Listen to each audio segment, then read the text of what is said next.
Whoa. Whoa, man. Whoa. That's a double rainbow.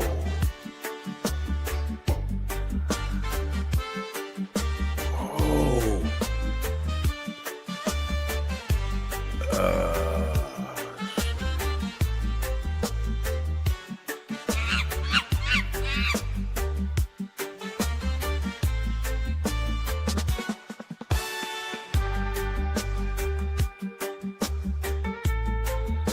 Let me see what's going on here. Something's fucked up with this camera. Not really sure what it could be.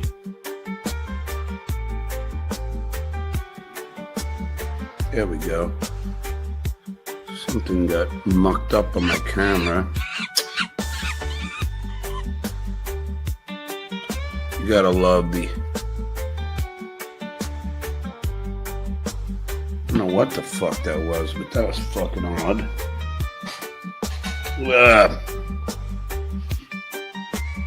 Alright, let me see if this is working. Check, check, check, check. That's working. Let me get this working. That's working. Wow, that was bizarre. What the fuck's wrong with my fucking camera? Jesus. It's fucking weird. It's like I almost think I should clean it up a bit. This camera fucking let's do it like this. Clean it all off there. Then a little dry clean. There we go. Oh, fuck. It's the most I cleaned all week. Hey, how are you, everybody? Well, that was weird. Oh, wait. Let me put a bunch of L's in the chat so I can go along with the children. L.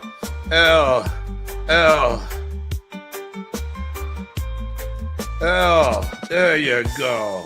Look at all those L's. I love that we're all spreading love in my chat. All you need is love. I hate this introducing the new notes tab that StreamYard did to me today. I don't need this fucking thing here. I don't know how to get it. I don't know how to get it off, Edith. How do I get this fucking thing off? I don't want it. Fucking get rid of it. I don't want it. Fuck. It's just fucking... I hate when these companies do this to just add something that you don't want and you can't get rid of it. Who are these people? Fucking hell. I don't want it. YouTube's terms of service. I can't even get rid of it. Just for you, all you people at home, there's this like purple strip going across the top of the screen of StreamYard. And I don't want it there. Announcement, introducing the notes tab. I don't want the fucking notes tab. How do I get rid of this fucking thing? Layouts, fucking hotkeys, camera, visual effects. Fuck me, man. What is this thing here? I don't want to leave studio. Fuck it. Fucking notes tab. I don't fucking know.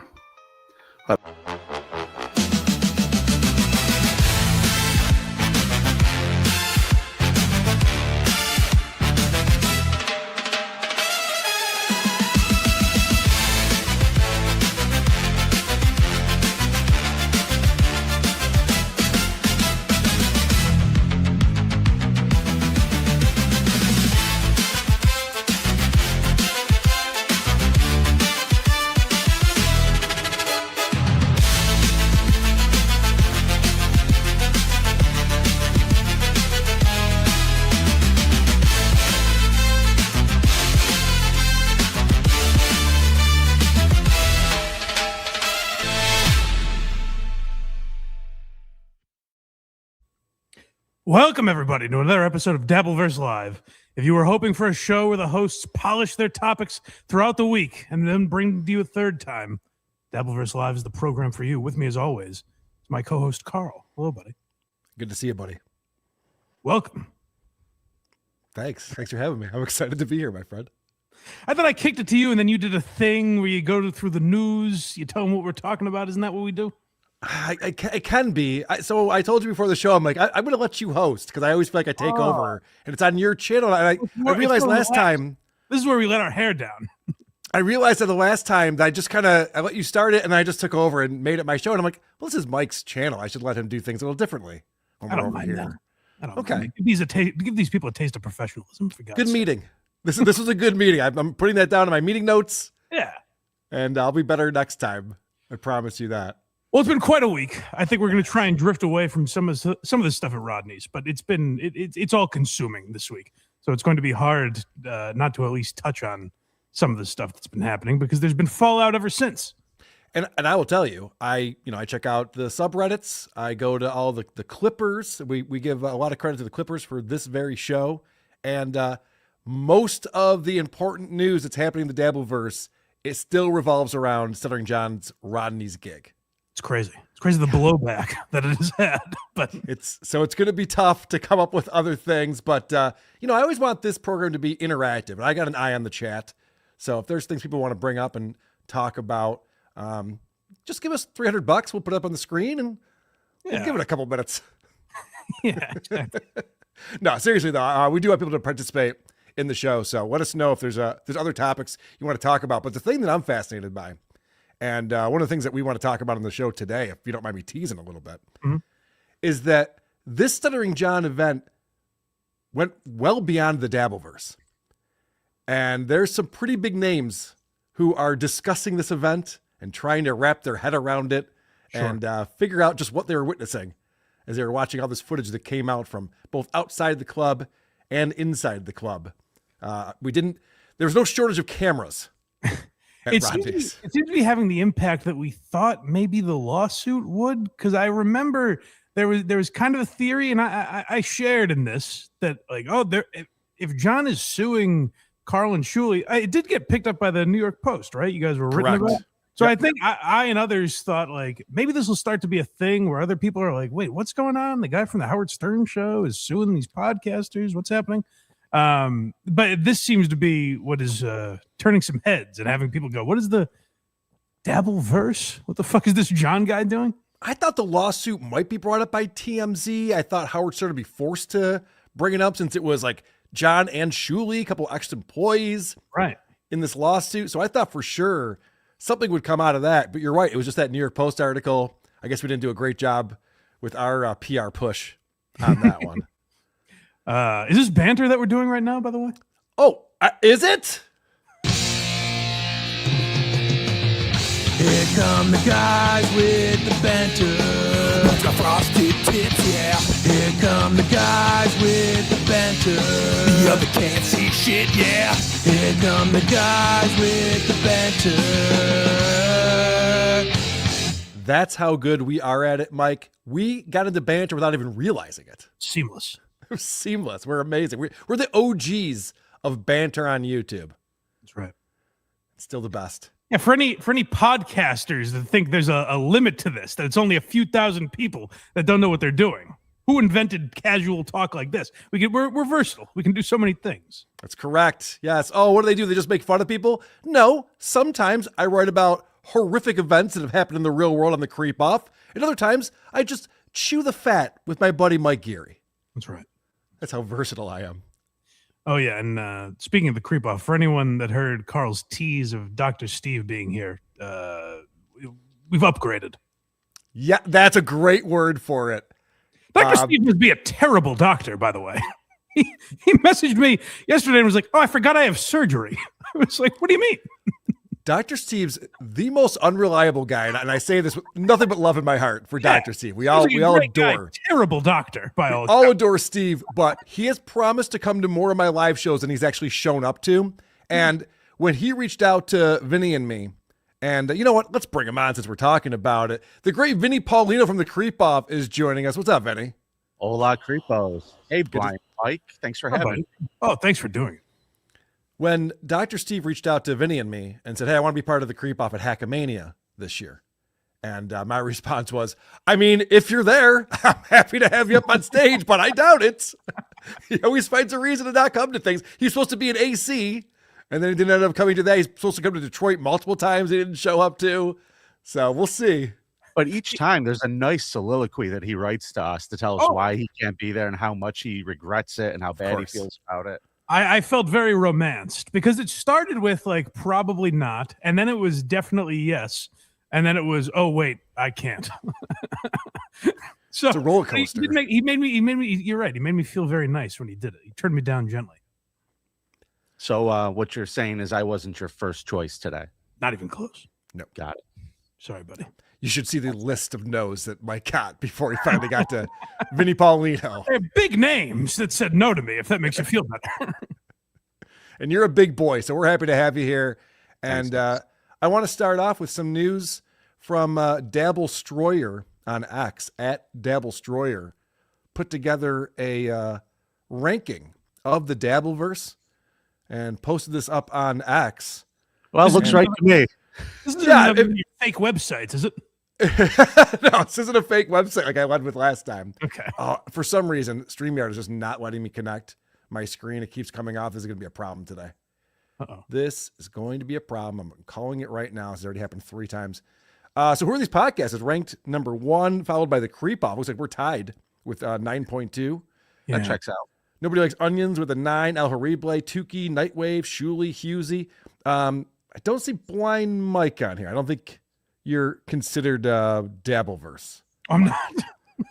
Which is why we do this show together, because I wanted to bring you in. What is this show if I'm not? Well, this show is a whole other thing. Okay, I see. What's funny about this is at the very bottom, we have Mr. Kill Everything, Liam, Felicia Gillespie, Stevie Lou, and Nice Podcast Stupid. Nice Podcast Stupid got a 0.2 on here, and I guess he was on X kind of upset about the rankings on this. He didn't feel like he deserved to be that low. Christian pointed out last week that the website Karl was showing seemed a lot like him, and this is just the top podcasts. Or no offense, Vinny, who are these podcasts in the Creep Off or the top 2? It doesn't make any sense. It makes perfect sense. You're not saying that it's listed on hilarity, entertainment, professional-ism, fan IQ, and host IQ. Oh, and so obviously, people I love are at the top of this list, and all the people I hate are at the bottom. It's so strange. This is obviously a very objective review of the shows of the Dabbleverse. I can't even read. What does that say? Professionality? Yes, professionally or professionality, and the entertaining is the one next to that. That's why I stumbled on that one. I know it's not great. Not the point. The point is they got the rankings right. Well, congratulations, fellas. Thank you. Thanks, guys. I appreciate it. I knew you'd enjoy that. Where do you want to start, Mike? Because I want to start with something that's not Rodneys related. Oh, okay. I like that idea. I figure. Okay. Yeah, that's smart. Pest has a clip for us here, and this is Michael Ray Bauer, aka Donkeylips, Yes. versus Patrick Melton. Yes. If you're sick of Rodney's talk, well, then it's time to start promoting Hackamania. Buckle up for that. Correct. That's the next big event. We'll see if we can make news there. I don't know. I think the only time I've heard of this guy is you covered him a long time ago, if I remember. Michael Ray Bauer. That's the first time I heard his name. And I know he's around the Dabbleverse, but he seemed to have some strong words for Patrick Melton and Hackamania. Yeah, so in the past years of Hackamania, he's been asked to come because Patrick actually covers Michael Ray Bauer quite a bit. Mm-hmm.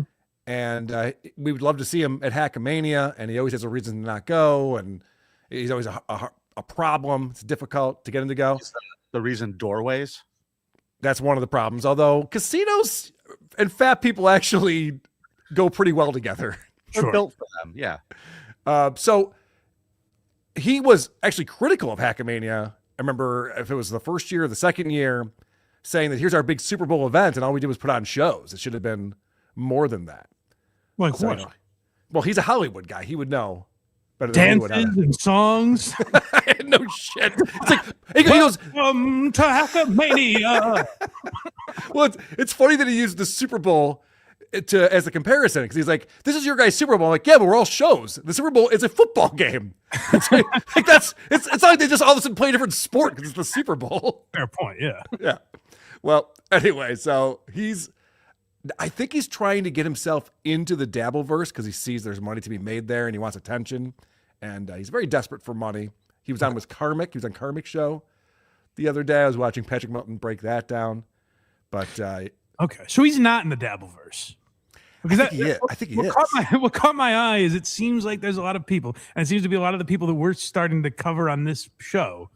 The center of the Dabbleverse are people that spend a vast majority of their show yelling about how much they hate the Dabbleverse and how they don't want to be in the Dabbleverse. Yep, which makes Donkeylips part of the Dabbleverse, in my opinion. So yeah, here's the first clip that Mike sent over to me, Ladies Man. This one is called. All right, I'm not going to say anything else, but am I the fat one? I'm just going to give a comparison. Hey, I'm not talking shit. I'm not judging anybody. But am I the fat one? Yes. This is what I do when I read the comments, by the way. What's insane? It's insane to me that he would look at another fat guy and be like, "Oh, and you guys are calling me fat?" That'd be like me saying, "Like, Pat Dixon's teeth make my teeth perfect." No, Karl, your teeth are still fucked. Yeah, just someone needs to introduce him to the concept of two things can be true at the same time. Right? Yeah, stay out of the fat shaming game, Michael Ray Bauer. You know, it's not your lane.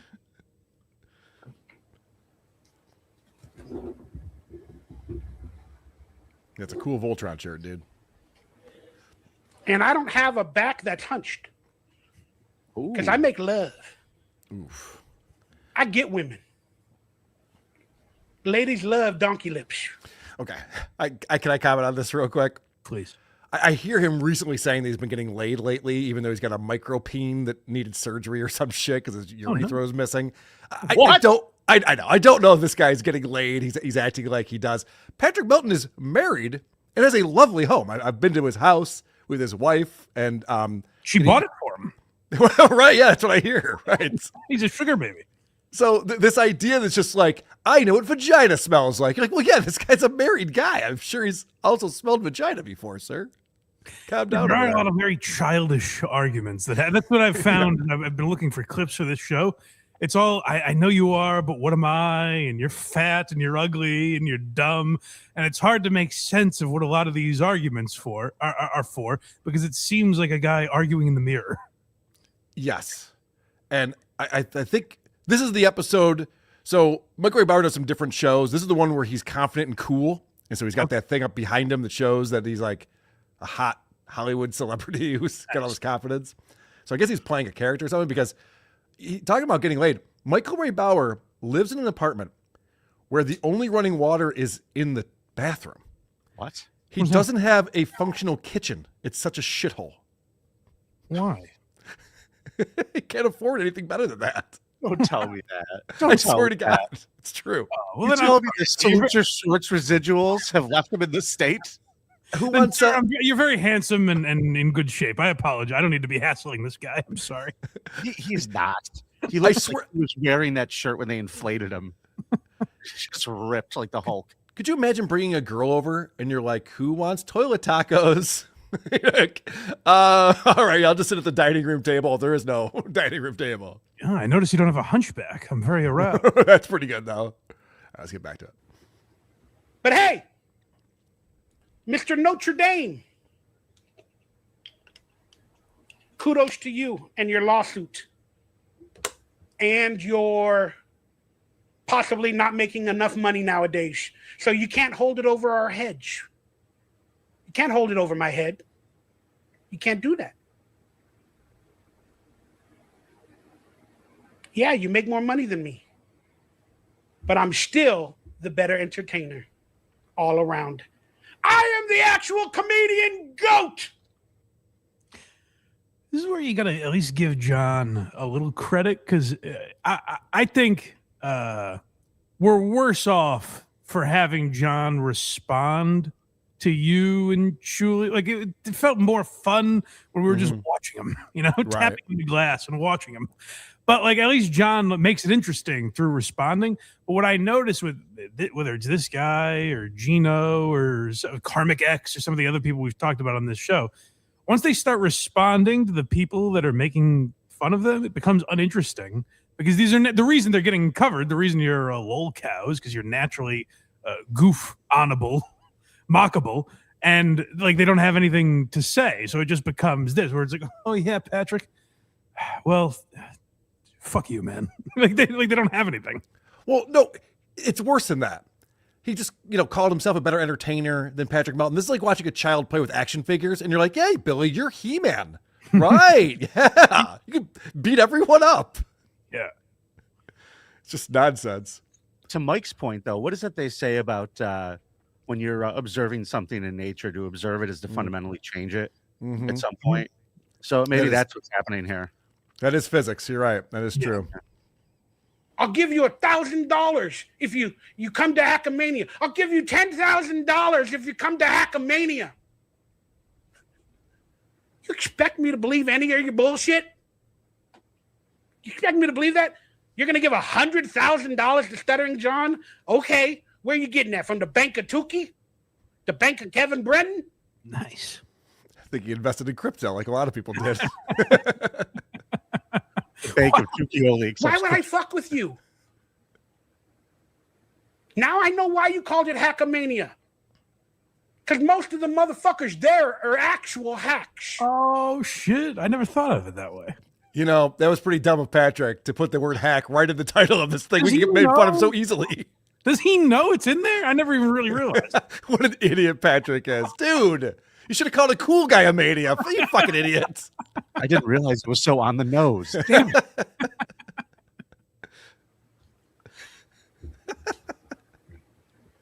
And he's like taking a bow after that one. He's like, bet you didn't think of that now, did you guys? Got him.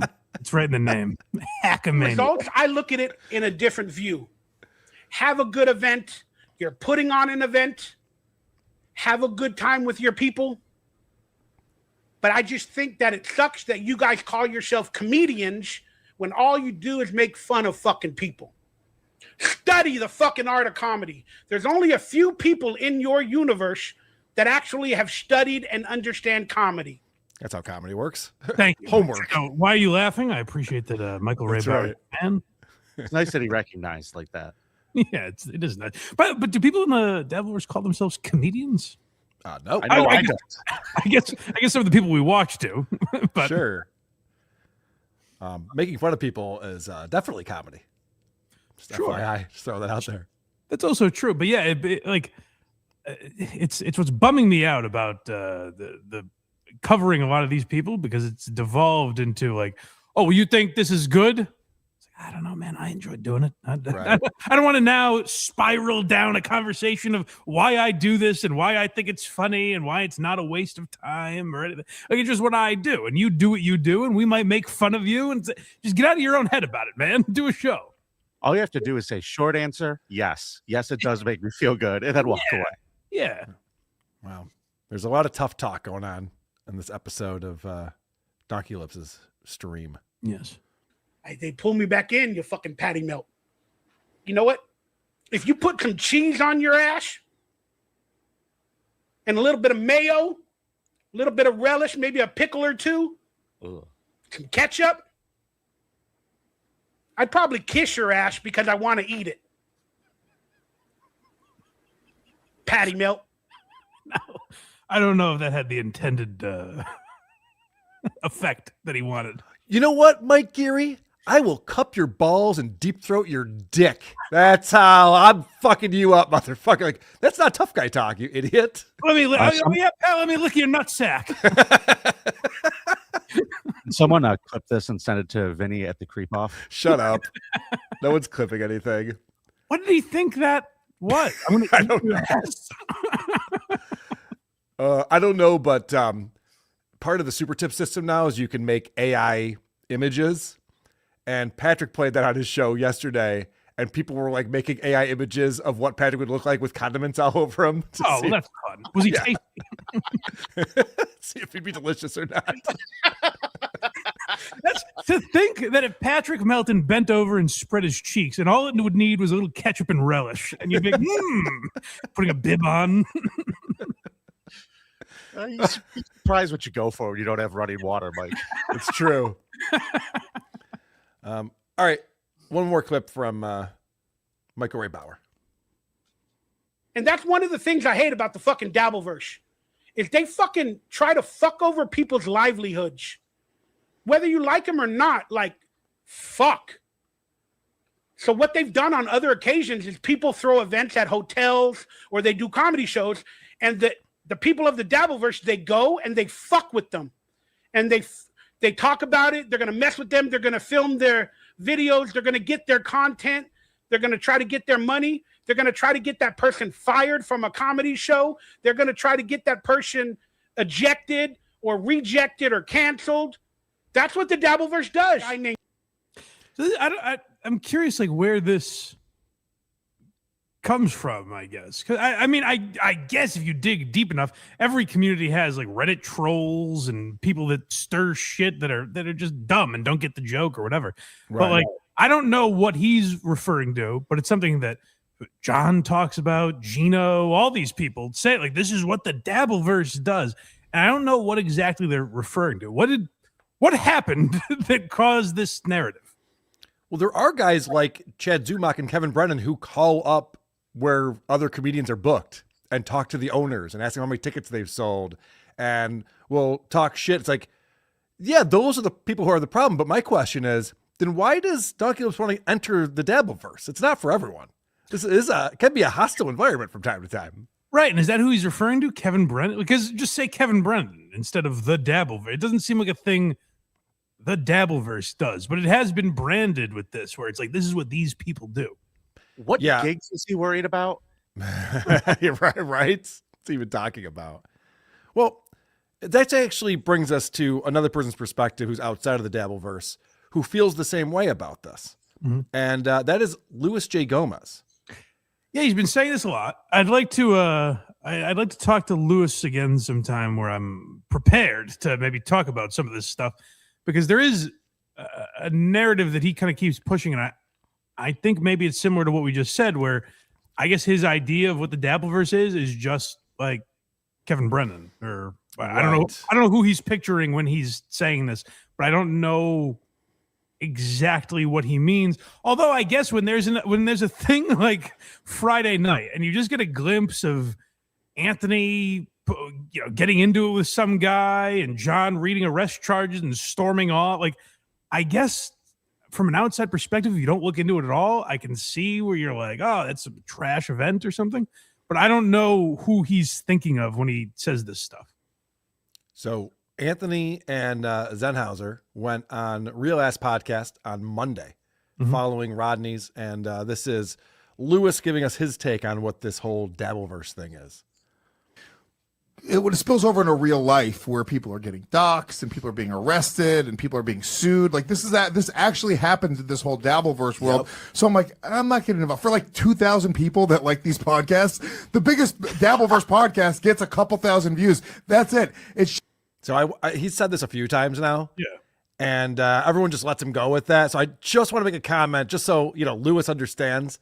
If you go to Dabblers Anonymous, just the subreddit, it gets 14,000 visitors a week.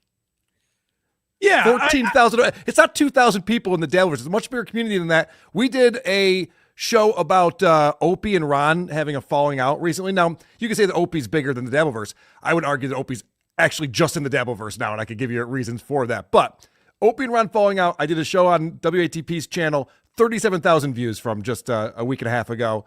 We did the Dabbleverse Live first ever episode. This show right here has 18,000 views. So it's not 2,000 views on these videos. It's just not true.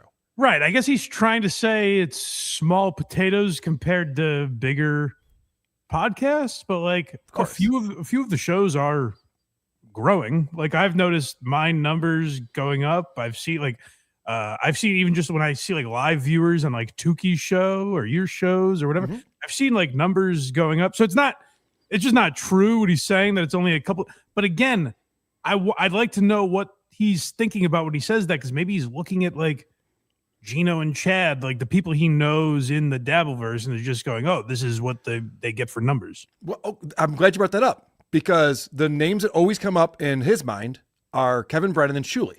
Yeah. And Kevin Brennan takes his episodes down immediately. So if you look at what Kevin's doing, you see there's 600 people in the room, and then you never see a view count that goes higher than that. Mm-hmm. And, Shuley, I know for a while was taking videos down quite a bit, or his videos were getting taken down by DMCA strikes for the past few months. So maybe that's what he's looking at to think it. I guess, yeah. But because like Lewis is a businessman, and when he talks about like having people at Skankfest and stuff, he's like, oh, what's the benefit? They all already know what Legion of Skanks is. And I get what he's saying. Like Legion of Skanks and the shows that Lewis do are bigger than any show in the Dabble. That's like indisputable. It just is. And Skankfest is a bigger event than any singular Dabbleverse event. But those shows being at Skankfest or something like that, like not 100% of the people would watch Legion of Skanks or would go to Skankfest if they had a who are these podcasts event there or something like that. There'd be people that show up that otherwise wouldn't. You know what I mean? Like, It's not this 100% crossover. It's not this nothing thing that Lewis kind of brushes it off at. So I do think he's wrong about that. I think he is bendable. He's amenable to listen to some of this stuff. I think if because I fell victim to it too. But like if Anthony or Zenhauser were like, well, actually, that's not true. I think he would have the conversation, which is why I'd be curious to have it with him. Right, which is why I'm glad you pulled this clip, because I did want to address that. I heard him say this on your show too, and I went, well, no, it's a little bigger than that, and it is growing. Yeah. Let's get back to it, though. Just not enough meat on the bone for me to really get in there. Jump in. But it spilled over to the point where, like, I was watching literally live. I was watching. Somebody had a stream on Friday night at Rodneys. Was it you? Yeah, the show. No, it wasn't your stream. It was a different stream. You're watching from a live fucking show. Which should be whoever streamed the show should be kicked out. Of course. You can't. Also, the people are booing and throwing stuff at him. Somebody jumped up on stage. Security should have shot that guy in his fucking head. What are you doing? Where's the security guard at Rodneys? Shout out Tommy Jordan. Yes. I mean, Lewis is right about all of that. So right. Yes, all of that is true. If you're just watching that and you're seeing like just that or just like clips, I get being like, what the fuck is this madness? What's happening? So I understand that also. And I said this on my show the other day. I do think it's a bad look when fucking Kevin Brennan and John are fighting each other or getting into this, like, let's go outside thing. It's like it's a pathetic look. And then when people see just clips of that, I guess that's what you think everything is, I'm glad you brought that up, because I was there. And this is not my first run-in with Tommy Jordan. And of course, we've all seen other viral moments with him at Stuttering John events.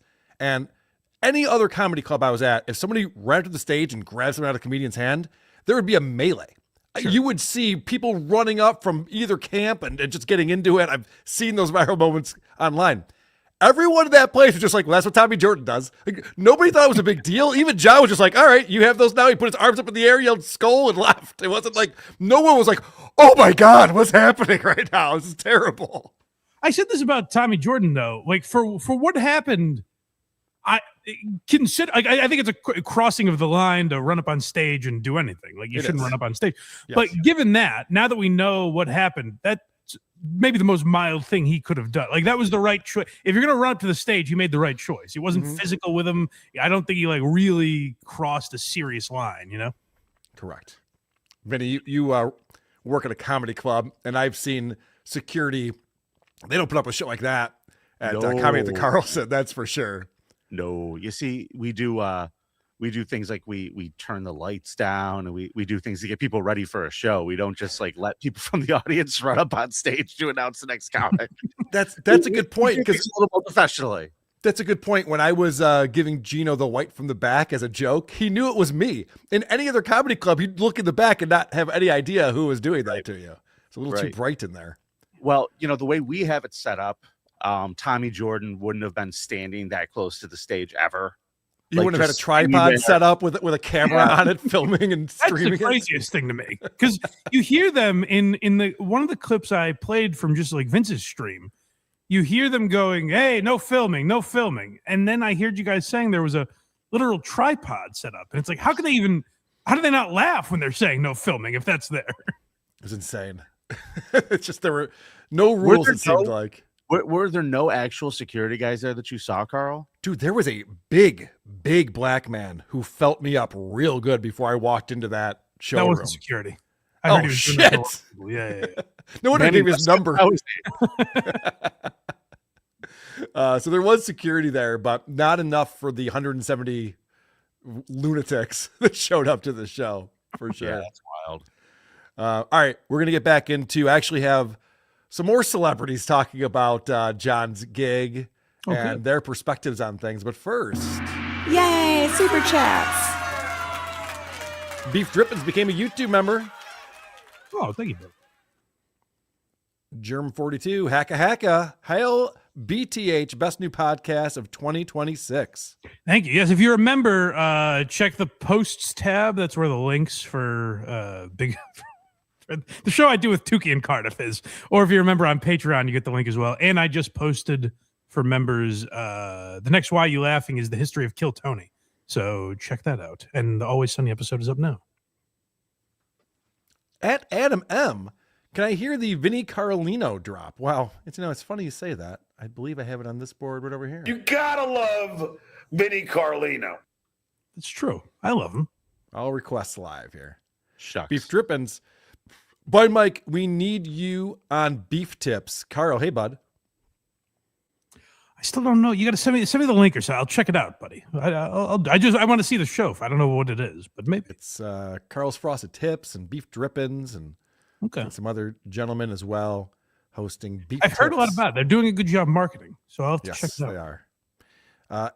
H.E. Pennypacker Industrialist. Hey guys, love the show so far. Can we get the greatest comic ever, Ron Berman, on next week? Guy clearly knows the Dabbleverse very well. How do I know that name? Do you know who Ron Berman is? Oh, Ron the Waiter. Ron the Waiter. Of course. Yeah, it's easy to get him. You just have to have Anthony message him. any Anthony will do.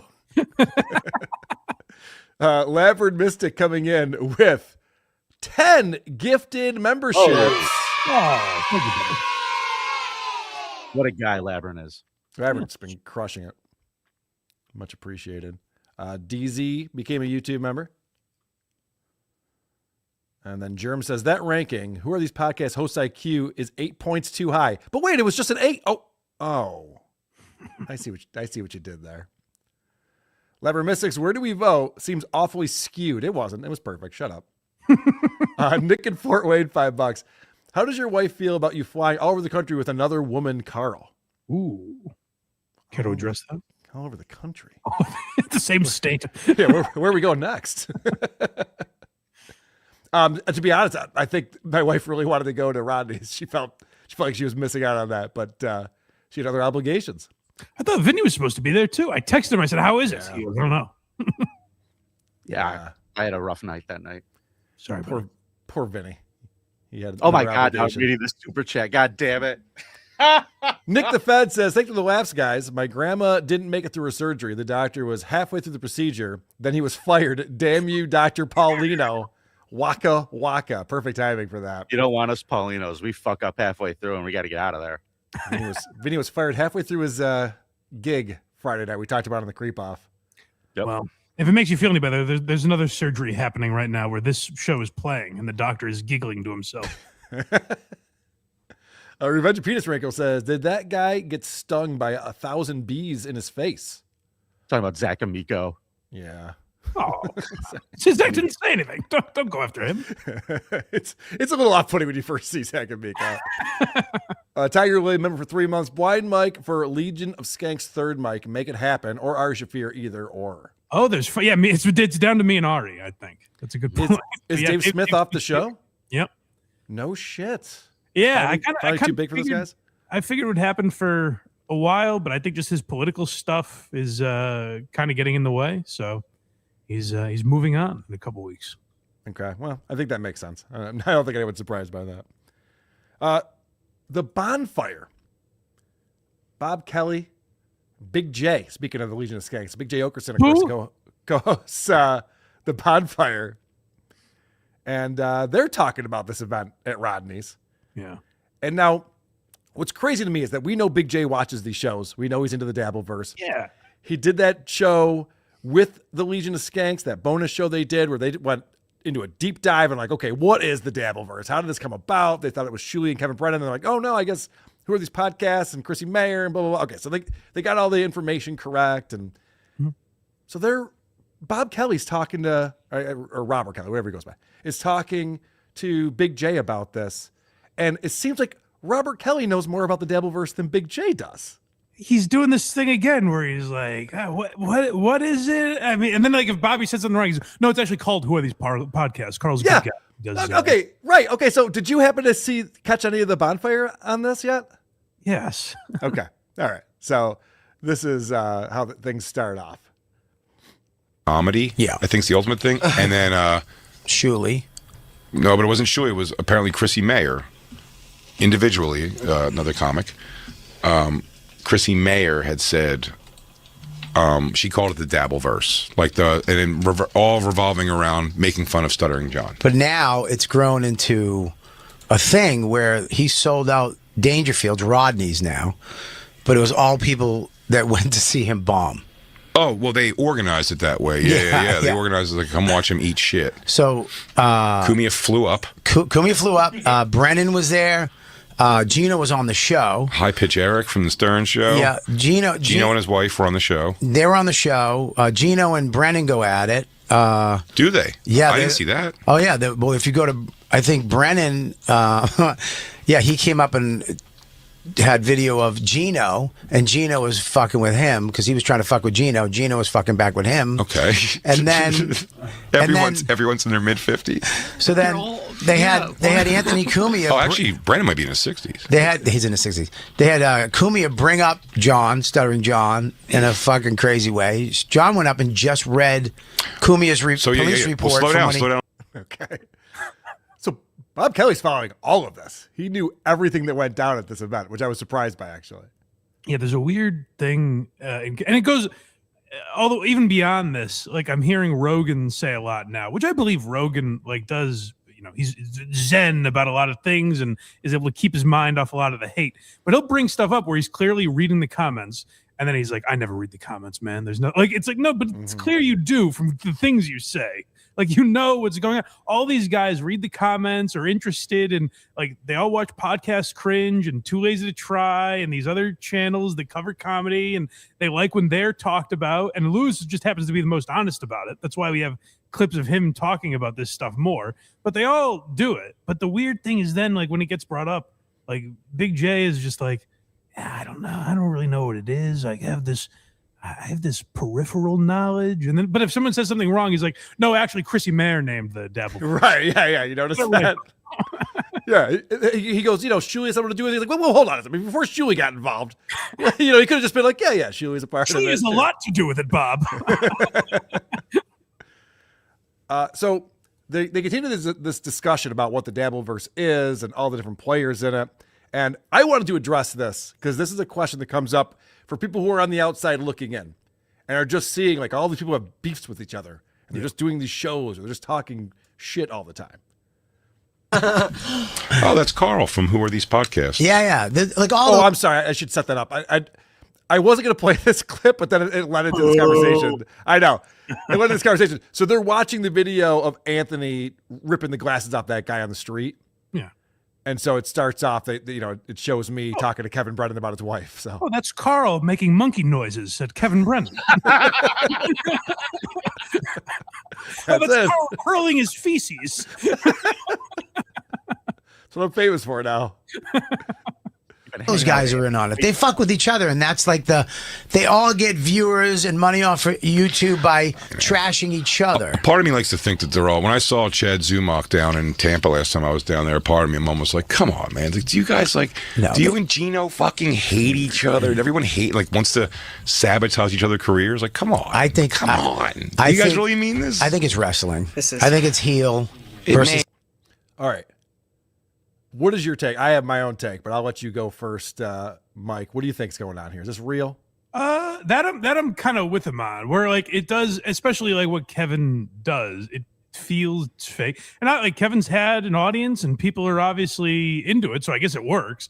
But like when I watch clips of Kevin getting like really angry about stuff and like how much he hates people and how flimsy that seems, where it's like he hates Chad, then Chad's back on the show. It's like, come on, man, what are you doing? I understand why their peers are like, this is fucking exhausting. What is it that you're doing? What do you think, Vinny? Well, I guess I'm not 100% sure what you're asking me, but do I think that Big J asked Chad Zumach?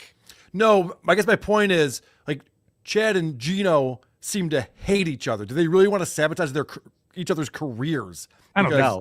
They hate each other so much. No. Here's what I think. I think we are all very, very lucky that most of the people involved in this whole universe are pussies. Because none of them are actually going to fucking fight each other. Right. They might do underhanded, shady shit to try to fuck with each other, but I don't think anybody's really going to ruin anybody's career. That's a great point. If people in this world a lot were being 100% genuine all the time, it would be terrifying. I'd be like afraid to go outside. Oh, is John going to come to my home? Like, what's going to happen? So Tiger Lily in the chat, thank you. This is my angle on this. Tiger Lily says, striking channels is real, lawsuits are real, doxing people is real, going after Anthony's job is real. I can go through a long list of things that are real. And here's what I think's going on. There are the people who get emotional and can't handle the Dabbleverse, and then there are people who are having fun and telling jokes and goofing on people and treating it like a roast. And Stuttering John is certainly the former. Yeah. He gets emotional, he gets very angry. He really did like bring Stevie Lou outside to fight. Like, you know, say what you want about Stevie Lou and Kevin Brennan, things they've said about me and my wife and me calling out, you know, his wife. We fist bumped immediately. Like, oh, hey, what's up, Stevie Lou? You know, it's like, we're not emotional bitches about it. It's not real to us. But for some people, I think it's real. Yeah. Yeah, that's fair. And I do think, like, I think like Lewis's mentality seems like, oh, they need, this is what's bad about the Dabbleverse. They need, to threaten each other, dox each other or whatever. And my thing is like, no, it was a lot more fun before. Like, I don't like that. No, I don't think anyone likes that part of it. I think it's more fun to be kind of on the outside. Like I said, I was saying this to Cardiff and Tukey the other night, where Tukey was like, yeah, I wish I was there. And I was like, oh, I don't. I like watching it for what it is. You know what I mean? I wouldn't necessarily want to be there. I like talking about what happened and commenting on it. I also get wanting to be there in that environment and seeing what it was like. But I enjoy observing from the outside. I don't need to be a part of everything to have fun talking about it, Yeah. Now they continue on here. Maybe. Well, it must be because how is Cumia allowed to introduce if Stuttering John and all these guys hate each other? How are they doing the show? Like Geno's on the show. Well, no, they these bought people tickets on the show. They bought tickets, and everybody in the crowd loved Cumia and hated John, so they were chanting his name to go up and introduce him. So he did. Right, but I'm almost saying there's just no they wouldn't just let that happen at the Cellar. Is my point. Oh no, but they would at Rodneys. Yeah, I guess I haven't been. I love that. So Rodneys is just a shit show, huh? There's no rules there. They were not prepared for the show for sure. That was not. Yeah. They're not ready for that. Well, a buddy of ours gets brought up. I have one more clip from the bonfire, and he was supposed to be on the program today, but we'll give him his credit here, the credit that he's due. Okay.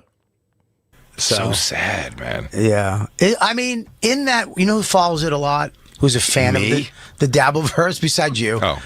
Dr. Steve. Oh, yeah, I bet. Like, they have, Dabbleverse conventions, I think, where they go where they go up. And in Vegas. They go to, Vegas. Yeah. I'm confused. The Dabbleverse But then they did one, now. hang on, then they did one up in, upstate New York. In but Rochester. it was, but apparently it was, a... All right, Vinny. Yes. You probably haven't heard this yet, right? No. Okay. I'm hoping that the club gets a nice drop. Listen closely to what Big J is about to say about DabbleCon 1 and DabbleCon 2 at Comedy. I'm about to get angry. Okay. Here we go. But then they did one. Now. Hang on. Then they did one up in upstate New York. In but Rochester. it was but apparently it was a bad when they got there it was a shitty motel that was attached to a little performance. So I was everyone got there and was kind of this actually sucks. Yeah, they do roasts. You know where I'm booking you for your hotel room, Big J, when you're here October 23rd and 24th? I think I know what he's talking about. I don't know what the fuck you're talking about. I think I know he's confused. What was the shitty thing you did, Karl? Oh, Villa Roma. Tommy Jordan in the chat. Is he thinking about the Villa Roma? That's the what he thinks it is. Yeah, Chrissy Mayer's content hotel. Big J is so into the Dabbleverse that he's confusing these simple points. That makes sense because he did say upstate, which that makes sense. He's talking about the Villa Roma. That's funny. All right, Jay, we're cool. You're set. Big J Okerson tickets are on sale now at carlsoncomedy.com, October 23rd and 24th. And while I'm at it, you can get tickets to see Louis J. Gomez in the Rickles Room October 2nd and October 3rd.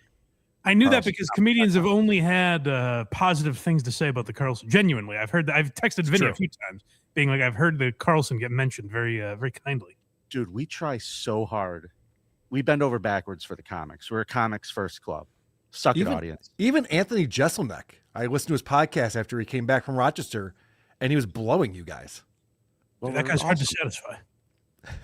Well, he doesn't usually play comedy clubs. He hasn't done that in years. And he came and did a club, which was great, and he loved it. Loved his time. He had a great opener that weekend, too. Shut up. A little performance. I was like, everyone was got there and was kind of like, this actually sucks. Yeah, they do roasts and shit like that. But It's they like all, here's the thing, but they do have their own little like thing carved out. And I got to say, like, if you know the people and decide to know who the people are, like, it's definitely a fun background. It's not entertaining. Yeah, it's entertaining. I tell you what, I mean, there was this weekend. That annoys me. Yeah, don't just say it's entertaining. You say it's not entertaining. It's this fun background thing. Like they always have to couch it. I appreciate Louis at least saying, like when he was talking to Jay and Dave about it, he said something nice about my show, and he didn't do this like. I mean, it's like, it's lame, but it was cool, whatever. You know what I mean? Like, he said, oh, like that Blind Mike was cool. I did his show. He's a good guy, whatever. Like, Jay has to couch it. He's embarrassed that he watches this stuff, but he talks about it fairly frequently. It's weird. I know. We're all on to you, Jay. We know you know. I know. I talked to him about it for a good half hour once. I know he watches it a lot. Jay, come over to my house and do WATP on that Saturday when you're in town. This is like a fat guy pretending he doesn't eat like fat. He's like, I've had like McDonald's. It's not. I don't really like it though. I never. It's it's a guilty pleasure. Whatever. What do they call it? A Big Mac? Yeah. You drink a soda with your dinner? Really? A soda? Huh. Interesting. Background. It's not entertaining. Yeah, it's entertaining. I tell you what, I mean, there was this weekend I had between the war in Iran or the Dabbleverse. And the Dabbleverse won. I love that. That's true for a lot of people. It was a nice distraction. People were glued to the coverage of John at Rodneys all weekend, which was really amazing the way that all played out. So very fun. Now, because we're going around and getting perspectives from people who aren't a part of the Dabbleverse, I thought maybe we'd check in just real quick on Gavin McGinnis. Now, Gavin McGinnis from Compound Censored. Right. Censored.tv. Him and Anthony do a show every week on Wednesdays. And so Anthony gets back and goes on with Gavin and wants to tell him about his fun weekend in New York. And Gavin has some questions and some observations. Okay. So let's see what these two guys are talking about. Yeah. I wonder, was there one person who was there to see him? Probably not, right? No, he didn't even have, like, you'd think it's his home city, New York, and you'd think some people would have been there to see him, or he'd have people with him. A Stern friends fan or something, yeah. Family, something. No, that whole crowd. The only people that weren't there to make fun of him or to watch a shitty John show were people that mistakenly just went, oh, a comedy club, let's go in and see what it's all about. And they got caught in the middle of it couldn't have been more than 5 people, a handful, that were like, oh, yeah, let's go in and watch some comedy. Oof. So there was a couple that walked immediately when Sean came out of the stage. Like, okay, I don't know what this is. We got to go. What Anthony just described is John's career now. Yep. Like just a couple of people maybe recognizing his name.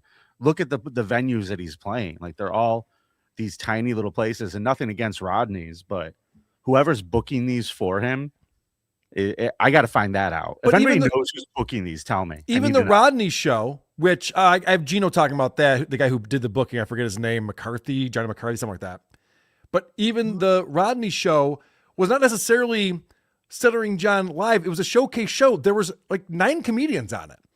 Right. One of them bailed out. The other one got up on stage for a minute and left because he's like, okay, I can't do this. So it was very much a typical New York show where it just happened to be that Stuttering John was the last guy on stage. Yeah, it didn't seem like something you fly in for. That's what I thought was weird about it. Like the idea of John flying in for that. Oh, I thought you were calling me out. No. I'm not saying people. I'm saying a comedian. It does not seem like a comedian. Well, no, as a fan, but no, you're right about that. John flew in for that show, and then he had a show the next night that holds 50 people. The venue held 50 people. What are you doing? I was listening to John, a clip of John. I don't know if it was from yesterday or the day before, but he was talking about, he was saying something where he's like, he's going after the owner of Rodneys. And he's like, ask the guys that book me at other clubs. They've never had a problem with me. Ask Bud Freeman. Well, he's dead, unfortunately. Ask, and I swear to God, he named another guy. Freeman. Really? Ask Bud Freeman, John? Jesus Christ. And then he goes, ask, I forget the guy's name. He goes, well, unfortunately, he passed too, so you can't. But he's just naming dead men, going, these guys like me. Tell me you're a has-been without telling me you're a has-been. Jesus Christ, you don't know anyone current you can reference? Ask Red Fox about my right. All right, so they continue on with the discussion here. Some German couple. I want to see what's going on with New York comedies these days. Oh, it's so much. There's no jokes. It's a lot of.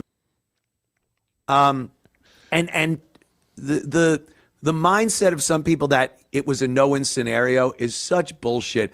That crowd would have loved it if he went into all those jokes. I mean, between Karl and Who Are These Podcasts and Shuley with Uncle Rico and a litany of other Stuttering John-centric Dabbleverse shows, everyone has watched clips of his comedy act. It's terrible. Right. It's fucking terrible. But if you go and see it and that's the guy in front of you doing those terrible jokes that you know by heart, you're going to be yelling out, squeegee bit. We want to see and hear the squeegee bit. And if he did that hostile crowd would have been cheering and, reciting the joke with him. And I guarantee you, he would have won that crowd over, even though they were hostile when he got up on that stage. But again, he chose the wrong road, the rake, the Charlie Brown Lucy football once again. Certainly did, didn't he? He did. And now John has started this narrative where it's like, oh no, they were hot. They were going to boo me no matter what. Which I will give John this. Let's not pretend there's no chance he would have gotten booed if he did his act. Certainly people might have yelled shit out or heckled or booed him or whatever. That's definitely possible. But what would have happened is I think you would have had people like me, if that happened, going, that's shitty. You guys just shut up there to let him do his act. Like, it could have been a fun thing if you just let him do his act. You gave him no chance. John took that away from everyone and just did something that no one wanted intentionally. And where John is wrong, he's like, oh, it was hostile from the start. We've all played the clips. It's an uproarious cheers when John gets introduced. And it was a great intro by Anthony to go, hey, don't heckle. This is what you're all here for. Ladies and gentlemen, Stuttering John, and the place fucking erupts. That's not indicative of a crowd that's about to boo him. I'm getting goosebumps thinking about it. It was electric. I mean, watching John slowly meander through this audience of people who are all on their feet cheering for him. Yeah. And for him to drop the ball so hard, this idea, this narrative now that it was a no-win situation and he could have done nothing I agree with Anthony. It's wildly inaccurate. It's silly. Yeah, it might have turned, but we'll never know that. Now, like, people like John and Ava are reprimanding people on something that could have happened. Like the idea that those people could have booed John if he did the squeegee bit. It's like, well, give him the opportunity and then we can shit on them for it. But now we'll never know. I'm sorry, Mike. I find it more offensive that they're cheering for what actually happened and saying that it's good. Oh, that's what I find more offensive than all of it. Okay. The people who are doing that, which is $2 Dan, Ava, John, and that's it, are disingenuous or they're retarded. It's one of the other. Stupid or a liar, as Adam Carolla would say. Pick one. because it was garbage. It was a terrible show. John looks foolish. And the fact that he has to now gaslight himself and everyone involved in order to pretend that that was a win for him is childish and insane.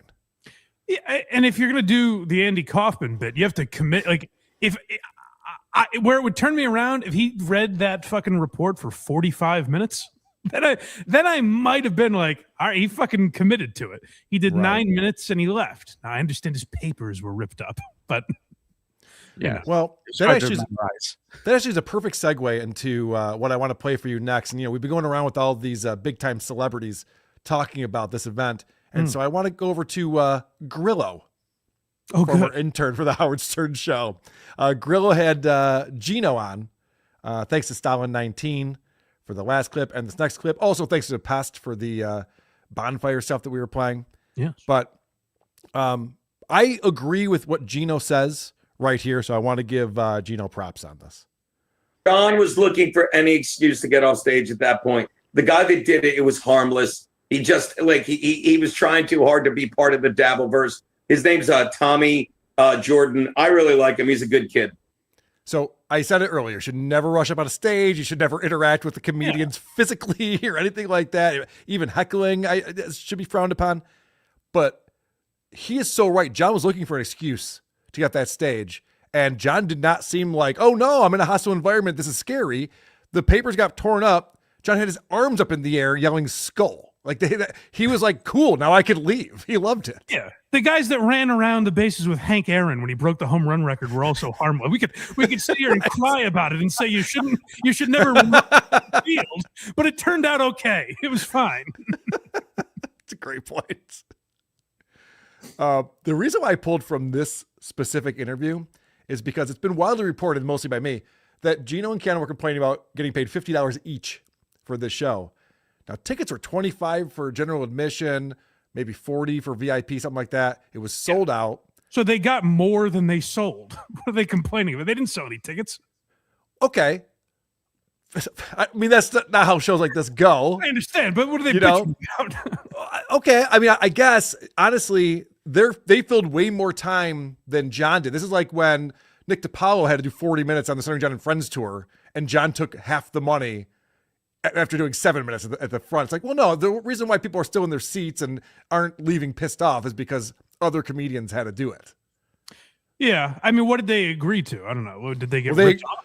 Oh, they agreed to nothing. They didn't ask how much they were going to get paid. They had no idea. So, yeah, so I don't have a lot of sympathy for that. They agreed to nothing and they got a small amount of money for, I don't know, doing what they were asked to do. Big deal. Yep. So, okay. With that said, we're going to find out what happened with Geno and this $50 that he was paid for this gig. Okay. But Jimmy literally goes up a minute. It's like, I'm not doing this. And I don't blame Jimmy Palumbo, because imagine you know nothing about the Dabbleverse goings on and you walk up to that and you're like, what? No. And Jimmy said, I'm leaving. And he got. So Jimmy Palumbo was the guy who was supposed to go up right before Stuttering John. And he did go up. And then he immediately got right off the stage, which is why they're like, John, you're on. You got to go. Which gave Anthony time to get up on stage and do his thing. Yeah. Because there was supposed to be another 10, 15 minutes being filled in between probably Keanu, I think it was at that point. Right. Keanu and I'm sorry I keep losing the video, guys. It's just my computer's fucking up. But all right. Out of stage. Another guy, whatchamacallit, Johnny doesn't have to pay. So right now, Johnny has a door worth about 25 hundo in his mind. And he's giving me and Keanu $50 in his mind and not paying anyone else. Yeah. Okay. So the guy who booked it, the promoter, and I think he also was the MC, I think is what he's saying, was given all the money by the owner. Here's the $2,500 or however much it was. And then he goes, okay, here's $50 for Geno. Here's $50 for Keanu. So he's concerned that this guy kept most of the money. Okay. This is all in hindsight. This is how it played out. Okay. So then Palumbo comes off. Johnny goes up there. Nothing to say. He goes, why don't we have Anthony Cumia come on stage? What? And don't get me wrong. I'm one of Anthony's biggest fans. And Anthony went on stage and gave John an infinitely better intro than Johnny McCarthy could have given him. Infinitely better. All right. So Geno agrees with that. But you just heard him say, he was only paid $50. We're going to find out that because he's been complaining about this so much, things have changed. Oh, good. May I ask We have a question We here? have a spy report. Yep. Did he say that the club gave the money to the MC to pay everybody, or the money directly to John? No, the MC who was also the promoter. Also named Johnny, by the way. That's Yes. the confusion. Or no. I think that, or yeah, was that Johnny or is that? See, I'm already. That's what I'm forgetting trying all to the figure names. out, because it makes no sense to me unless that guy actually booked it. Why the club would be giving him a penny? Yeah, I think I'm the one the who booked Johnny it. McCarthy guy booked the show, and that's who Yes. got the money, I guess. Yeah, Johnny McCarthy booked the show. Geno offered to host, and he goes, "No, I'll host." Yeah, So I don't know. Gino's That, like, to me, that's like that. Isn't $50 like regular spot pay in New York City? Like that's shitty, I guess. Like it that's is. pretty normal. Like it's just a city set. They didn't sell any tickets. People weren't there for them. I get that they did more time than they should have, or like. And I said this the other day. Geno was easily the most professional comedian that I saw any footage of on that stage. Sure. It's not even close. But that's like just work out. Say if you look at a show and say I'm carrying this thing. If you're making $2,500, say I want $1,500, or I'm not doing it. If that's something that bothers you, or say I'll accept $50 and stop your bitching. Right. All right. Let's find out what happened. Anthony, I'll say it again, infinitely better intro, and says, I'm here to hear the squeegee bit. Everyone listened to John. Everyone would have listened to John. But John, can't face the fact that he's like, they came there to hear his greatest hits, and he wants to be like, nah, I'm not going to give them that. Why? Can you tell me why? Because if he, and he just held the paper up, he couldn't make eye contact, he couldn't face him. It was the worst, and he did 11 minutes and got off. And he's like, and he had the here's a little spy report. And I may be good friends with the owner, Mark, who sent me more money yesterday. He told me one, how much he paid them, and two, and he's like, here, this is a fair percentage. So if you don't understand, I got about friggin' a good 15-20% of what they were getting. So there's a little lesson for you, comics. If you do a show that's better attended than you were expecting, and you only get paid $50, cry about it on the internet and call out the owner by name until he gives you a lot more money. When's his next show at Rodney's? I'm just curious. Yeah, I know shit. The thing that happens, I think people got to remember is club owners and comics, don't always do the same math in general. And when people make a problem over it, that's when shit gets ugly. So many comics get fucked over by clubs, and so many clubs, do shitty stuff. So I get why he's upset, but you also got to realize that's the business. You worked for that booker, and you got to work with the booker and get, your fucking settlement figured out before you do the show. Sorry for rambling. Yeah, no, I agree with you. And this is what I think this is what turns people off. I keep going back to Lewis's comment where you hear, like, if you hear this clip, you're like, is the Dabbleverse just Geno ranting about the difference between $100 and $50? Like, is that what you know what I mean? Like, like in their mind, is that what these shows are? Because then I get being like, ugh, what is this? I agree. What was interesting there is that Geno also agrees that John should have done his act. He should have gone up there and done his jokes and won people over. That's what comedians do. And the fact that John did the laziest thing you could possibly do. It's already printed out for me. All I have to do is sit there and read it. And he's not trying to make people laugh, so no one laughs, and it's okay. That's what he meant to do. And now he's calling it Andy Kaufman-esque, because he said Andy Kaufman would have been proud of me. He literally said that this week. Oh, my God. It's so embarrassing. Did he say that? I swear to God, he said that this week on his show. That's fucking astounding. It's insane. I'd also love, because I agree with Geno about the John thing, but I'd love to hear what John would have to say about Geno if Geno didn't have the Keanu security blanket. I think it would have been a much different reaction. Oh, yeah. I think that they've... so I also heard during this interview, Grill goes, are you and John still cool? And Grill goes, I don't have a problem with John. He might have a problem with me. Right. And I wouldn't be surprised if he does, only because Geno refused to do this show the next night after this because John had to give a talking to Keanu for having Anthony on her stream. What? Did you hear about that? No. They get to the club, and John was going to super chat Keanu the night before, but then when he went on to super chat him, he brought Anthony Cumia on the show, and he went, not going to give you money now. I'll be keeping my $2. Yes. And then he had to have a conversation with Keanu about how much he dislikes Pocky and how that was inappropriate for her. So John even said, he goes, yeah, I had a little talking to Keanu. Geno heard that and was like, you didn't have a talking to my wife, motherfucker? Go fuck yourself. Oh, good for Geno. Yeah, he was not happy with that. Keanu went and did the show. Yeah. She didn't know that John was mad at her until she got to the club. I can't figure out what Keanu's endgame is. I do not understand career-wise, just time optimization-wise. I don't understand this hitching your wagon to John's shooting star. Yeah, there's guys like Dan from Nice Podcast Stupid who humiliated himself this week by going on John's show and kissing his ass and telling him how great he is. And it's like, well, Dan has nothing going on, so it's not going to get lower for him. Keanu's trying to make a career out of being a comic and a streamer and decided, like, well, what if I co-host a show with John 3 times a week? Then people will take me seriously. What are you doing? Where is this going to lead to? I don't know much about the other guy, but isn't he just like trolling? Like, he's probably just fucking with John, I imagine, right? The Nice Podcast guy. I would hope so, but I'm saying, like, I think there's a difference between what his end game is. He's not. I don't think he is, though, because he argued with me on Hughesy's show about how great John is for a while on Monday, and then he goes on John's show and kisses his ass for 2 hours on his show. And if he's playing this I'm a troll character, I don't know what that gets you. Is there ever a payoff to that, or it's just like, look at how hateable I am? Like, neat, but you're also not funny or interesting, so who gives a shit? Well, whatever his end game is, I think it's a lot different than Keanu just being like, I'm seriously John's co-host and opener, and that is how I'm defined. Like, those are my big credits now, and that's what I do for my career. Well, since you brought up how she's John's opener, I was in the room for Keanu's set. I played this on WTP on Sunday. If you caught it, I'm just going to play you one clip right now because I have another interesting clip with Geno.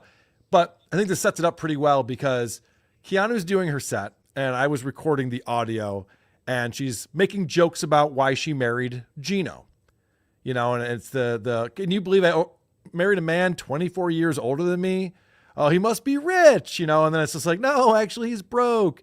And then this joke starts off with like maybe he has a big dick kind of thing, kind of misdirect. And you'll hear my reaction to this at the club. So just so you know, I'm not reacting to this as we listen to it. Okay. What I'm married for is he's handsome, he's funny, and he has a huge amount of credit card debt. So, no, I'm teasing. I just think like I'll make it a really... That's exactly what you would say. It was so funny to me. She's like, he's got a huge amount of credit card debt. No, but seriously, folks, like, no, he's famously in debt for $33,000 with American Express. That's her get her done is I'm just kidding around, folks. You're right. But I tease. Here's your side. So the reason why I play that again on this program is because, it's very funny. It's the one thing that I laughed at. But also, this was clipped in Hackverse Anonymous. This is Geno explaining who actually owes the $33,000 that he has in credit card debt. This is pretty wild.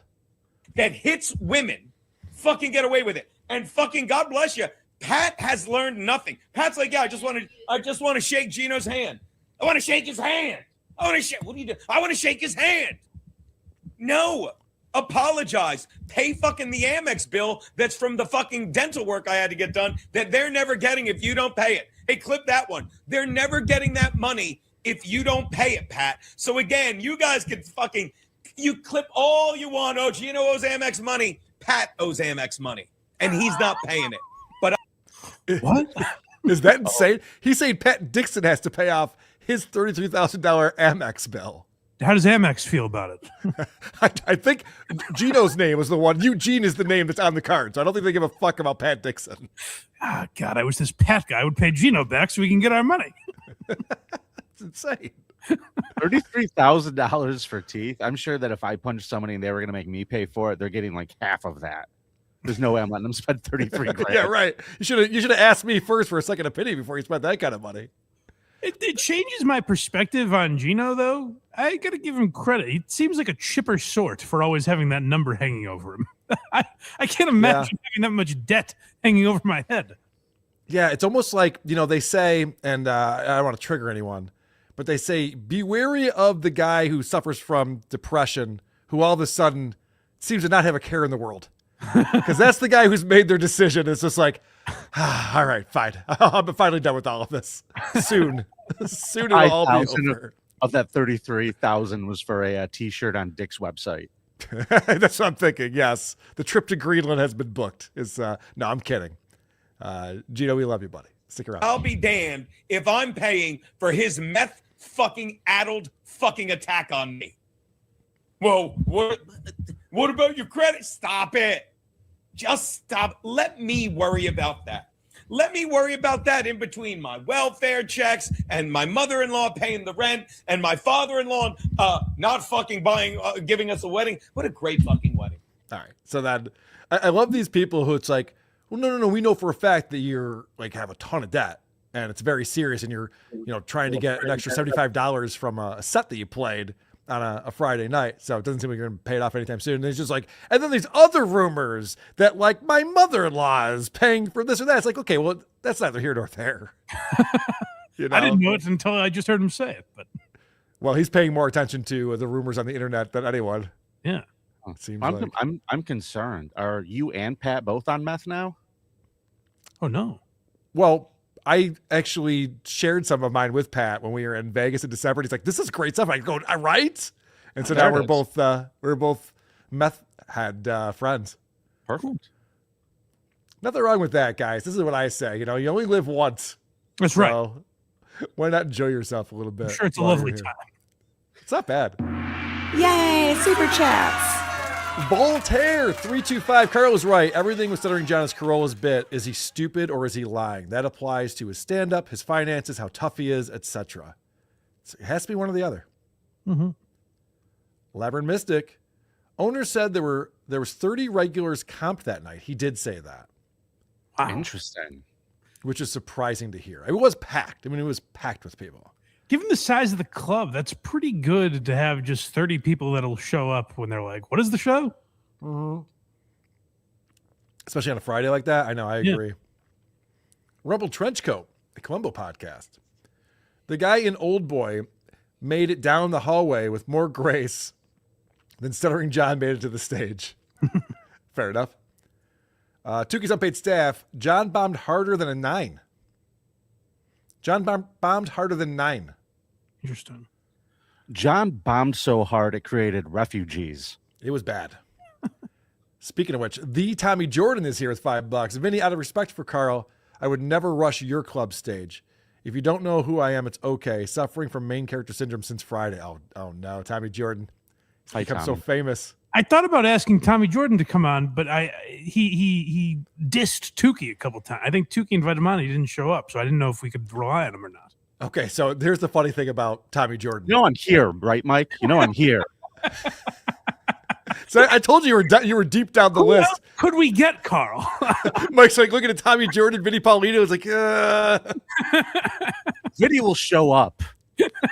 Yeah, Tommy Jordan got the invite to be on Be Dabbling Live. Yeah. And overslept. He was supposed to go to Ray DeVito show in AC and overslept. The guy doesn't seem to know how to set an alarm clock. I didn't want to feel like a fool, Tom. I would have invited you, but I didn't want to feel foolish. Carol Dillon with €5 says, I love the idea of a guy thinking of doing stand-up, knowing nothing about the Dabbleverse, wandering along last Friday night to check out how it works. I know. That'd be really funny. Like, I hear about these New York clubs, all these amazing comics that are soon to be stars. They're just going to go home and print out local crime reports. They're like, yeah, right, I can do this. Could you imagine what those 30 regulars thought? Like they let 30 regulars in to buy drinks and whatever, and they're just like, "What the fuck is happening here?" You see a few chanting "Dead beat dead, dead beat dead." This is my point with Tommy Jordan. He overslept on Penny and the Big Dork, and he was 2 hours late to MLC. Yeah, I know you can never get anywhere on time unless he's in the chat. If he's in the chat, he's there, ready to go for some reason. Tommy, you got to figure this out, my friend. All right, you pulled some clips, Mike, from Misery Loves Company, but it's impossible to find Misery Loves Company, of course. Yes, so we have Mersh watching Misery Loves Company, but this is not about Mersh necessarily. I just felt you should address this because there've been there's been a lot made about your viral moment this week, and Kevin says you kind of pussyfooted around it here. Okay, let me see if I can share my screen again. That would be cool if it let me do that. And yeah, this is Misery Loves Company. This is Mersh watching it, but you don't really hear Mersh. You just hear Kevin Brennan. This is CJ talking to Stevie. Stevie, where's your wife? Huh? Where's your wife? The man, the myth, the legend. Yeah, that's what I meant. I'll step on my mandolin. Look at Stevie Lou. So, Carl, sorry, bud.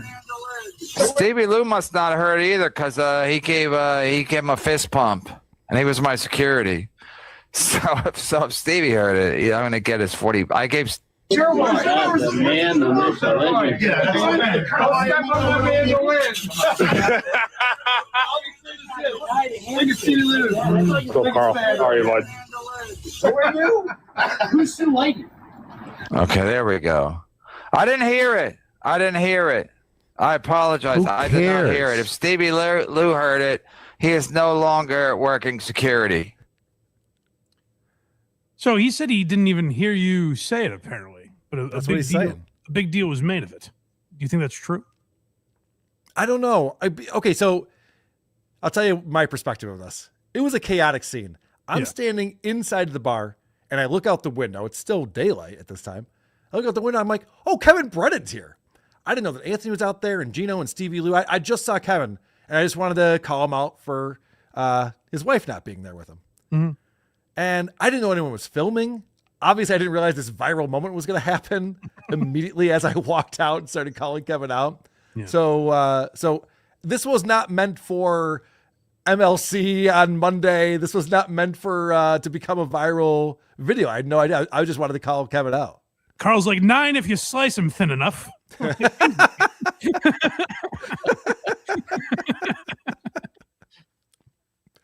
Anyway, so yeah, apparently they didn't make that out, and I didn't realize it was filmed until I'm watching Be Dabbling live from the airport Saturday morning, and they're watching this clip, and they go, "Did Karl just call Kevin's wife an ooga booga?" And I was like, "Holy shit, that was filmed! People saw that." Yeah, it's very fun. And this is not really a defense of Karl, just a comment in general.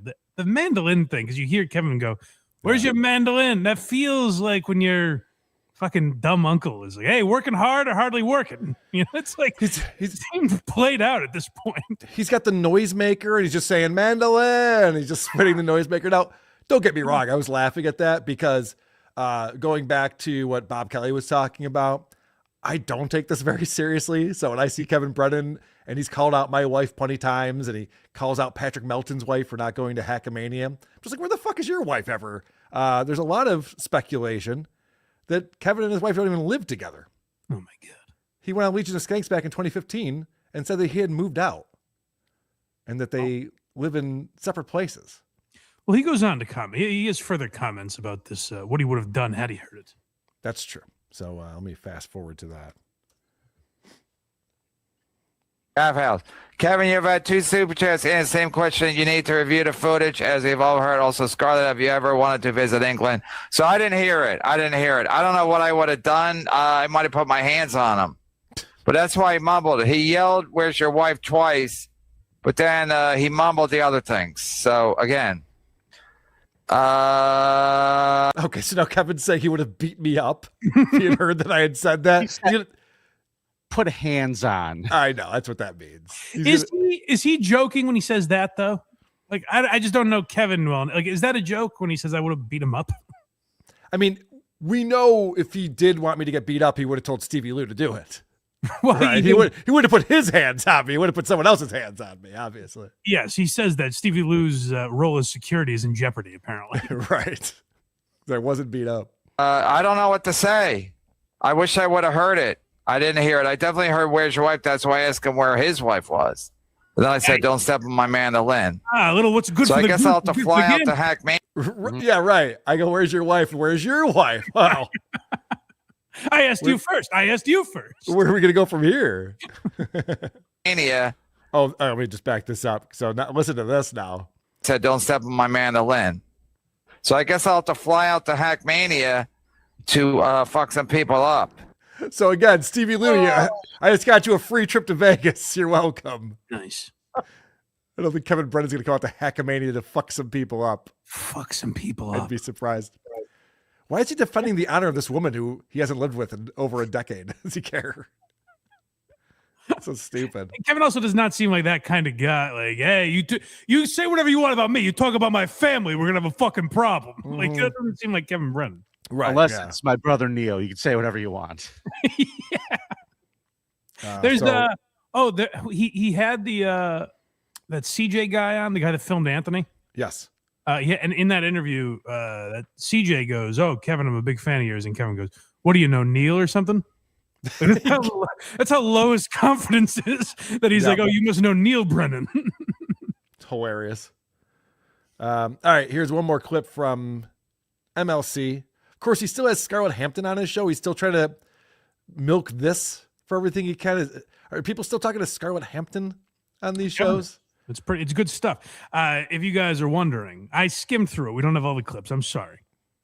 She seems a little off.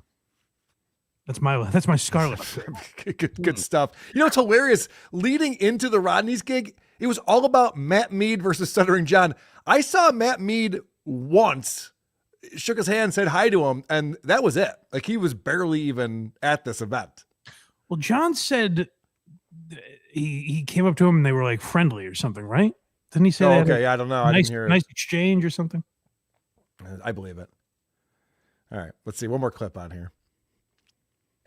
Karl's mad because his wife's on his show, so people make fun of her and they should. They should make fun of her. That's a fact. You can tell how mad I was as I'm walking out of the street going, "Where's your Ooga Booga wife, Kevin?" And then laughing when he starts doing his noisemaker mandolin shit. I was obviously raging at the time. Calm down, Karl. I know. Calm down. It's also, but that's Kevin's thing because like Jenny's not going to respond to that. Like that's Kevin's target to be like, they should. Let's go after her, guys. It's like, wow, what a powerful target you've created, Kevin. So he's upset. And now, if he was talking about my girlfriend Lucy, that would be something different. Then I'd have a score to settle with. You don't go after the Gumar. Yeah, that's fucked up right there. Might have to. What's that, buddy? Might have to put some hands on him, brother. Yeah, right. So he's upset, and again he mumbled it. If I heard it, I probably would have had Stevie Lou. I don't think Stevie Lou heard it either because he was my security, and he was he fist pumped it. But there's a lot of this show is so repetitive. We're just finding clips of it. He has to replay the video over and over and over again. He has to say what Stevie did. He has to say I mumble, and maybe Stevie didn't hear it. It's like, Jesus Christ. Morning radio isn't this repetitive. To be fair, however loud you say ooga booga, it still sounds like mumbling. That's true. Yeah, it's kind of a mumbly word. Credit to Stevie Lou for giving me a fist bump. Like, hey, bone in the nose, right, Karl? You know, people are. That's what I'm talking about. Who's this prehistoric bitch he married? I got a pot on the fire for us. people talking, and he did mumble it because I had to listen to it 3 times. Even when you listen to it slow-mo, you still barely hear it. But what does that sound like? Ooga booga. You still barely hear. I like the idea that we all found out that Karl said this from playing the clip, and Kevin's like, "Yeah, you whispered like, oh, fucking wife." Right. I'm on a busy sidewalk, and everyone could hear it. It was uncalled for when you were scratching your armpits. What you were saying. That was fucked up. Yeah, I went too far. I was off camera for that. Thank God. It was embarrassing. Yes. Karl's mad because his mom wife is an easy target, and she should be. Karl's gay, and he married his mom to hide his homosexuality. All right, that's a funny thing. Yeah, that's fine. My wife is not white, and she's I I don't know if she's a Gina Levy 10, but she's a Gina Levy 10. Wow. What does that mean? She's a Gina Levy 10. I guess Bob Levy's wife is a 10. Good for Bob. Gina Levy's lovely for sure. She was at the show. I said hi to her. But is that the New Jersey rating systems? Or? Oh, maybe it's the New Jersey rating system. That's a good call.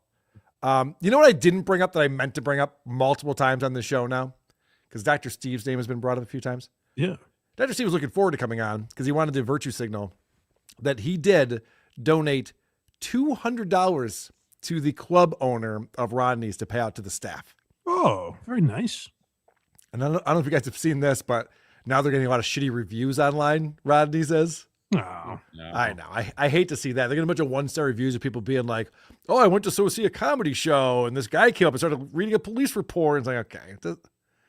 Yeah, fuck with Rodneys. That's not the club's fault. I mean, if you were genuinely there and concerned for your life because there were madmen running on stage, fine, leave a 1-star review. But if you're just some asshole that wants to fuck, that's not fucking with John. Like, I don't know what you think you're getting out of that. Right. Yeah, you should do it like the WATP comments. Like, I was terrified for my life. Like Mike said, people 5 were stars. screaming and yelling. 5 stars.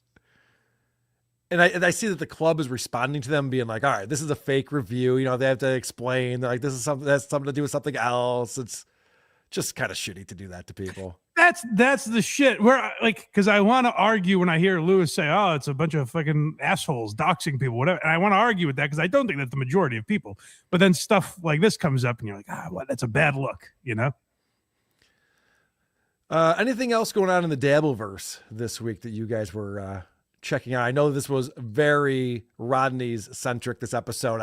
I couldn't help it. Everyone's talking about it. So I wanted to recap. Yeah, no, I genuinely looked for things outside of that topic, but that was pretty much it. And I felt like we covered a lot of it on our other respective other shows. But yeah, the John fallout has been the buzz of the week, what everyone's talking about. Yeah, you did I can talk. You did a phenomenal job Sunday morning on the Blind Mike project with Lucy breaking down John's set. Oh, thanks. And I couldn't believe John's response to all of this on Saturday. I thought for sure he's going to take a day or two off and, kind of regroup. And he just got right back on there going, I crushed it. I murdered. It was the best thing anyone's ever done. Like, wow. Well, so that's what I'm wondering now is, have we peaked? Like, it's fun to talk about this week, but now where do we go? I guess the lawsuit is the next thing. We have to see how that plays out, but like, what happens? Because if we resort back to John saying, oh yeah, let's see if he says it to my face. Or like, we can't just do that again and pretend that weekend didn't happen. Like, John had his chance to show the Dabbleverse what he was made of. He had the chance to meet everyone outside, all that shit. So like, is this now finally the time where we jump the shark? And I've made this mistake before of being like, all right, now it's over. And then of course it, revives and keeps on going. So I'm not going to proclaim that anything is done, but I don't see how we go on past this and go back to John being like, oh yeah, why don't you say it to my face? Well, Mike, it's funny you say, where do we go from here?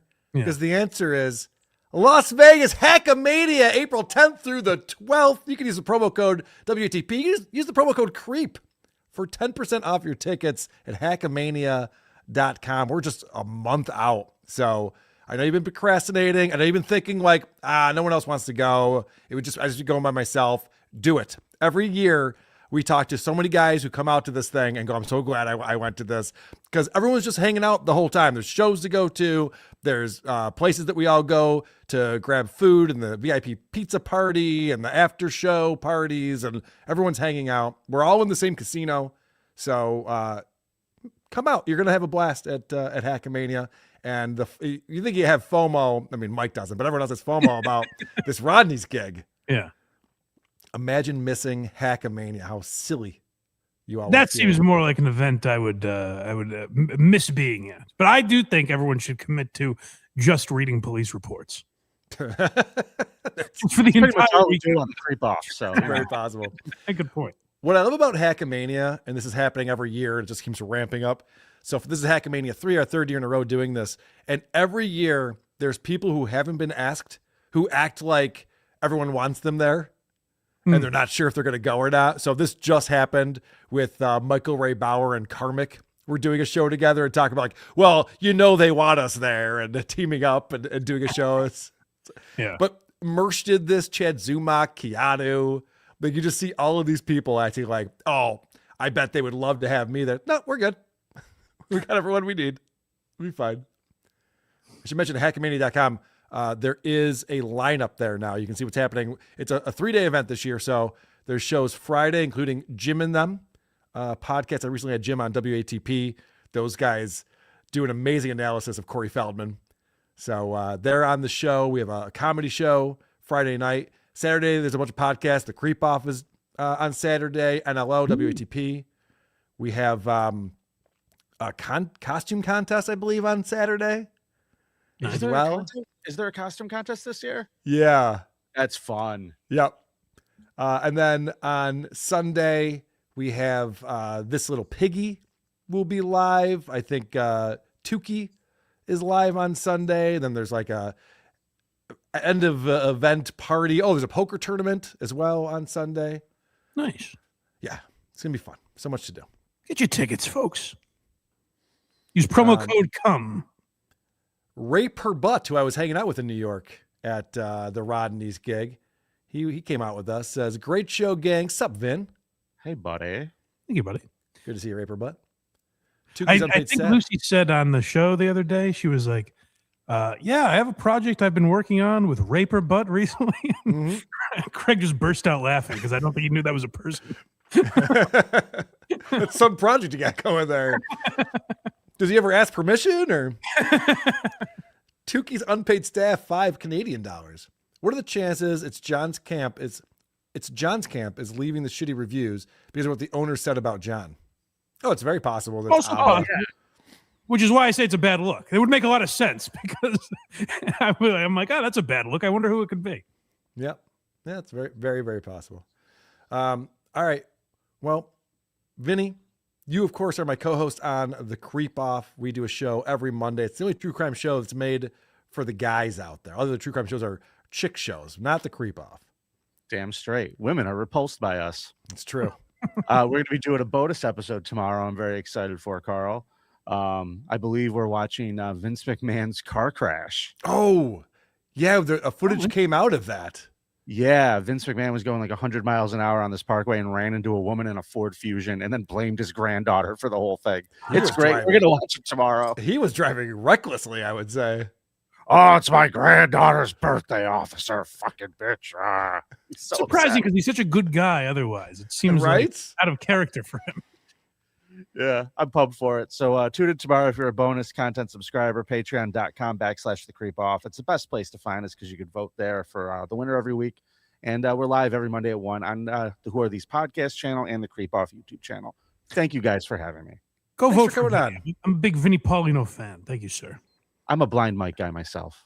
Thank you, buddy. And Vinny is going to be on Who Are These podcasts this weekend. Oh, shit. I know. My bad. No. And then, by the way, there's another show Vinny and I might be on that I don't know if I'm allowed to talk about yet. Did you get a call on that one for Monday night?